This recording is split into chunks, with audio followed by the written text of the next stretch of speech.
you, Gugu, our spokesperson. Greetings to the whip of our council, Councillor Mgonyama, the ward councillor, who's with us today, as well as our city manager who leads the administration of our municipality, Mr. Mbele, and all colleagues present, senior managers, deputy head of tourism in the city, the head of international relations and intergovernmental relations, the senior management from Safer Cities, Mamushembe, and other colleagues. You are all recognized, and our listeners, and those who are watching us, the residents of eThekwini municipality. Good morning to all of you. Let me take this opportunity to greet the residents of eThekwini municipality and all those who are joining us virtually.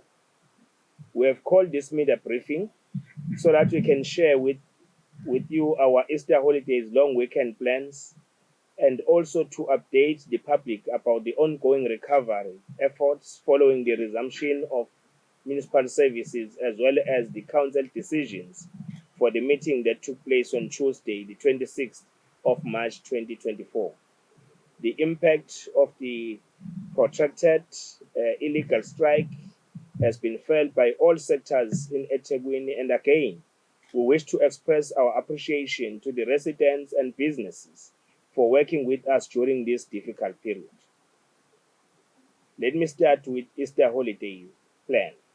Ladies and gentlemen, eThekwini municipality continues to be a major tourist attraction during the holiday season. In ensuring that holiday makers have a memorable Easter holidays long weekend, the municipality has developed a comprehensive safety plan working with law enforcement agencies and tourism product owners. We want to assure everyone who will be enjoying their Easter holidays in various sites in eThekwini municipality that Durban is ready to host you. Our team from Durban Tourism and Metropolis have pulled all stops to ensure a fun, safe, and incident-free long weekend, especially also to welcome congregants who will be assembling in different corners of this city during this Easter weekend to hold their Easter services. Projections for the Easter long weekend indicates that we can expect just over 65,000 visitors with an accommodation occupancy in our hotels and our accommodation places rate of 69% during this period.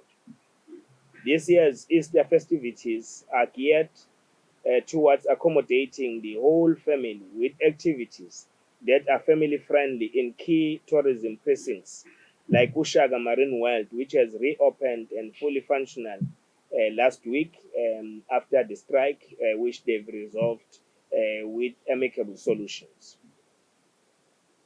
The following events are also lined up for the long weekend. Firstly, Joyous Celebration Mega Fest from 29th to the 30th of March at the Durban at Inkosi Albert Luthuli International Convention Center. One-man concert on the 30th of March at the Durban Exhibition Center. Dubane Summer Break on the 6th of April at Ushaga Beach. There are other major events that will also be taking place in the city. Our integrated safety plan to ensure that safety of residents and visitors include the following. Firstly, multidisciplinary static and mobile roadblocks, conducting foot, motorcycle, and vehicle patrols at potential flash points areas and tourism precincts. High visibility patrols on national roads, secondary roads, and areas identified as crime hotspots in the city. Conducting foot, motorcycle, and vehicle patrols at railway stations, bus stations, taxi ranks, and in our beaches. Conducting operations targeting illegal liquor outlets, consumption of liquor, and drunkenness at public places will also become our focal point. When it comes to our beach status, regarding beach water quality, the city continues to take proactive measures and test water quality to ensure safety of our people. Signage of the water quality results are displayed at all bathing beaches.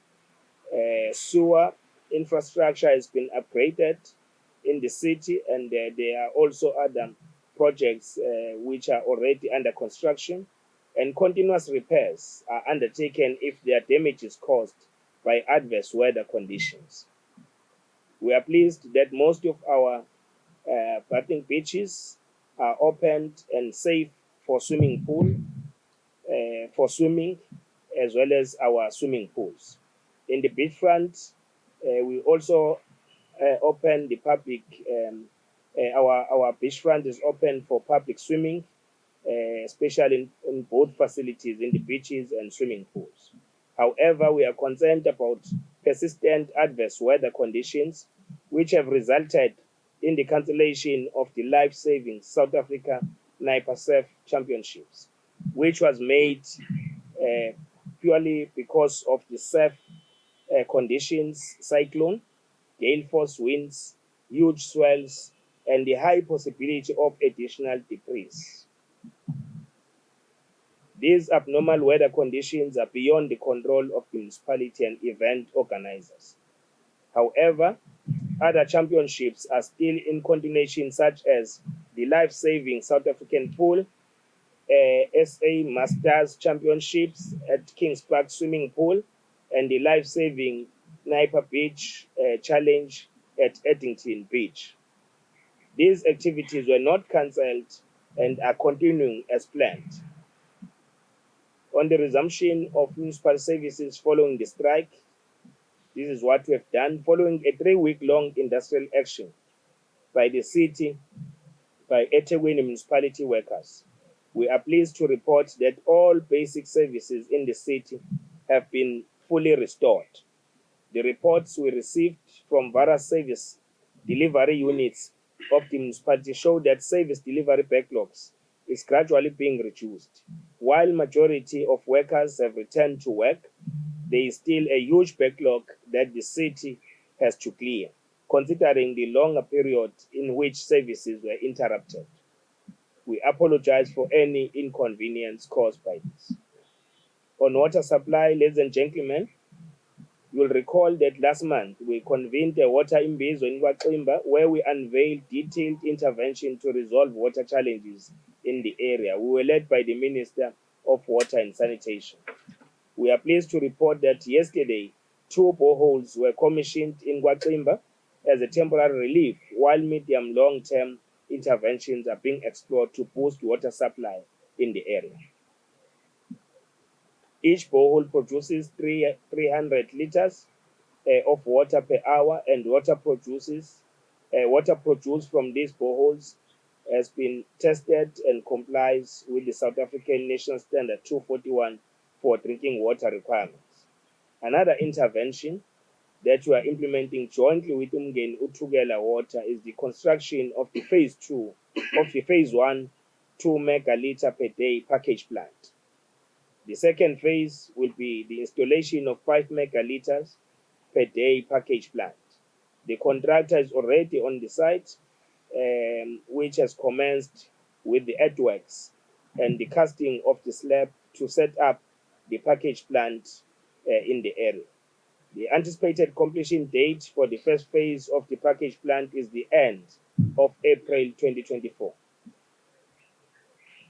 When it comes to Northern Works, which have been giving us some challenges, we also want to take this opportunity to report that repairs that the city undertook on the Northern Aqueduct included fabrication of air valves, was completed on the 28th of February 2024. Due to the strike, there was a delay in commencing with troubleshooting on the pipeline. However, we are pleased to report that our teams are back on the field and have commenced with this work. To date, the city has installed and serviced 70 valves as part of the air valve replacement program to improve efficiency of water flow and to increase pressure within the Northern Aqueduct at a cost of 7 million rands. The city remains committed to improving water supply to affected communities who are serviced by this 32-kilometer long pipeline such as Ntuzuma, Phoenix, KwaMashu, Verulam, Umhlanga, and Durban North. On Southern Aqueduct, regarding the Southern Aqueduct, the contractor has been appointed and currently establishing a site to repair the existing line which was isolated. The repairs that will commence next week are aimed at reactivating the line while the new pipeline is being laid. We are expecting water supply to improve in the southern areas within a period of 6 months from the start of the contract. The new pipeline will be undertaken for a period of 24 months at a cost of 1.2 billion rands. The Southern Aqueduct will bring much needed relief to downstream areas in the south of Durban, including Chatsworth, Shallcross, St. Windolins, Nagina, North Dean, Makuta, Adams, Queensberry, Wilpy Dutch, Umlazi, Folweni, Ntsimbini, and Gologodo area. Now we want to move to repair of wastewater treatment works. Ladies and gentlemen, working with Umgeni Uthukela Water, we are repairing 10 major wastewater treatment plants in the city, which handle over 90% of the total wastewater generated by eThekwini Metro. These wastewater treatment works include Umhlanga Wastewater Works, Northern Wastewater Works, Umhlatuzana Wastewater Works, Phoenix Wastewater Works, KwaMashu, Umbilo, Isipingo, Amanzi Mtoti Central, and Southern Wastewater Works. These are the facilities that we are working jointly with Umgeni Uthukela. Last week, I conducted an oversight visit to the Northern Wastewater Works to assess the progress on the repair work that is being undertaken in this plant. We are confident that this maintenance work will go a long way in preventing the pollution of Umgeni River and subsequently effluent overflow into the sea.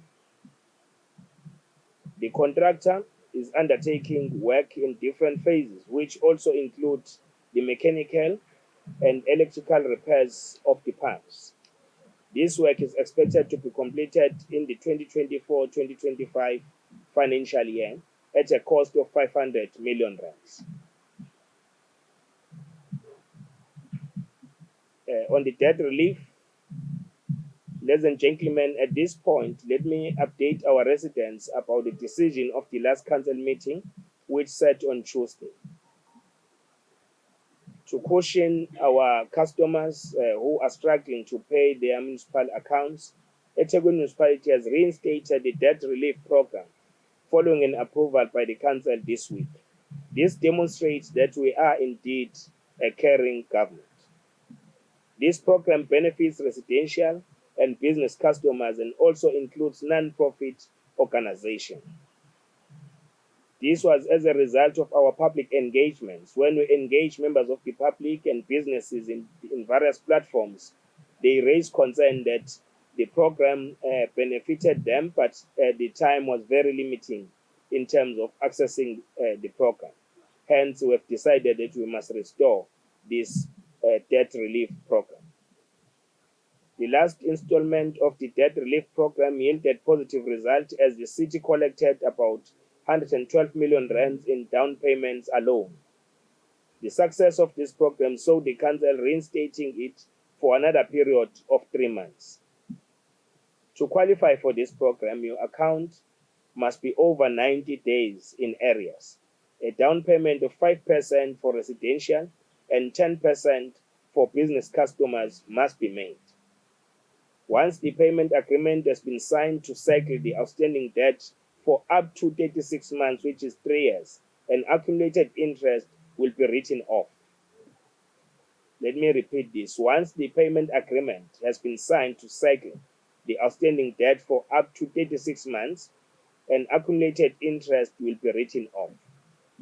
If a customer defaults on payment or pays less than the required installment as per the agreement, all written off interest will be reinstated. NPOs, including old age homes and disabled homes, mental hospitality, hospitals, early childhood development centers, and churches and other organizations which are civil society based will be granted a substantial 50% capital debt write-off once they enter into a payment arrangements. I must repeat this.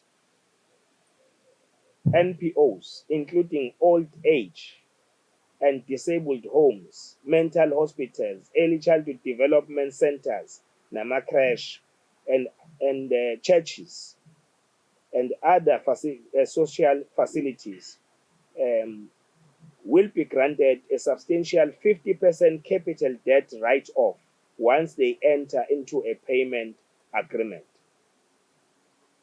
This benefit is conditional on these organizations not falling into areas within a period of 12 months after settling their debts. Customers may approach their nearest Sizakala centers for more information and are encouraged to provide all supporting documentation when applying for the program, which commences from the 1st of April 2024 to the end of June 2024. Let's now move to Homeless Care Center. In an effort to create safe living conditions for residents and businesses in our city, the municipality is collaborating with the Mayor's Migration Council in the establishment of Karibu Care Center that will provide access to essential amenities and social services for migrants, refugees, and homeless people. The meaning of Karibu is Swahili. It actually says you are welcome. This week, the council has authorized the city manager to sign a memorandum of understanding between our city and the Mayor's Migration Council.